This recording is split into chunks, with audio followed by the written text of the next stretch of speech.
Jansen able to keep it back to Ford. Ford, great move, left wing circle, over to the far side, and Swinkler scores. It's a power play goal in his Dawgs debut here with 15:28 to go in the third. 2-1 game as Roanoke finally finds Painter on the man advantage.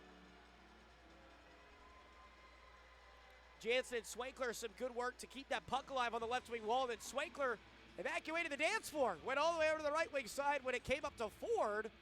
And Ford made one man miss with that nice little toe drag to the left wing dot.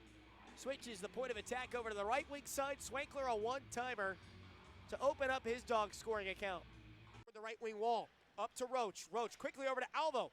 Inside, Alvo found Gallagher. Gallagher shot tipped along and scored. It's Matt O'Day that's able to get a piece of it underneath Clays. And this is a 2-2 game with 1:44 to go in the third. Right as Ronabush was making his way to the Roanoke bench. Alvo, a very smart heads-up play. You thought he would have just had the lane to shoot it from above the left wing circle. Instead, he goes for that extra little inside pass to Gallagher. Gallagher shot deflects right to a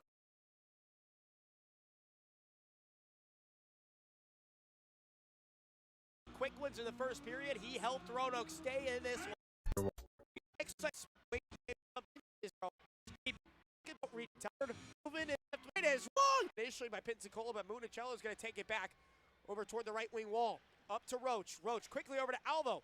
Inside, Alvo found Gallagher. Gallagher shot tipped along and scored. It's Matt O'Day that's able to get a piece of it underneath Clays. And this is a 2-2 game with 1:44 to go in the third.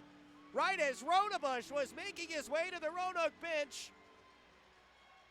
Alvo, a very smart heads-up play. You thought he would have just had the lane to shoot it from above the left wing circle. Instead, he goes for that extra little inside pass to Gallagher. Gallagher shot deflects right to O'Day, and O'Day, the presence of mind to know that Clays is moving in between the pipes. You got to just slide it toward the net as quickly as you can and try to find a soft spot.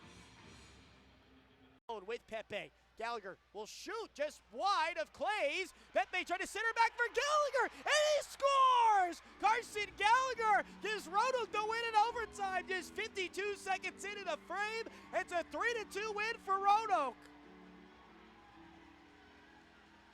Gallagher floating a little change-up wide of Clays' glove to just try to bank it back off the back wall.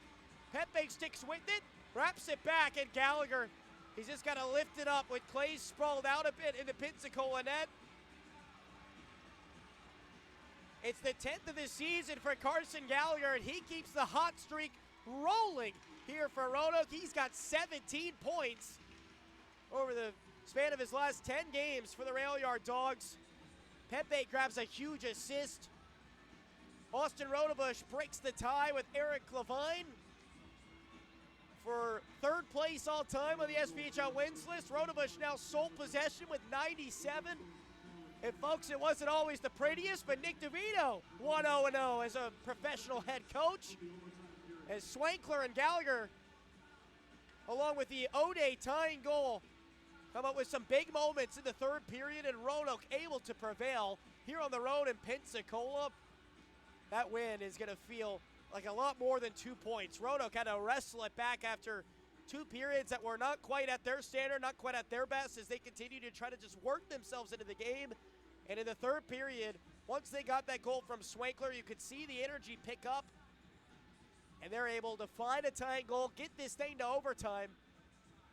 And Gallagher floats one wide of the glove of Clays off the back wall. Pepe says, "I'll take it."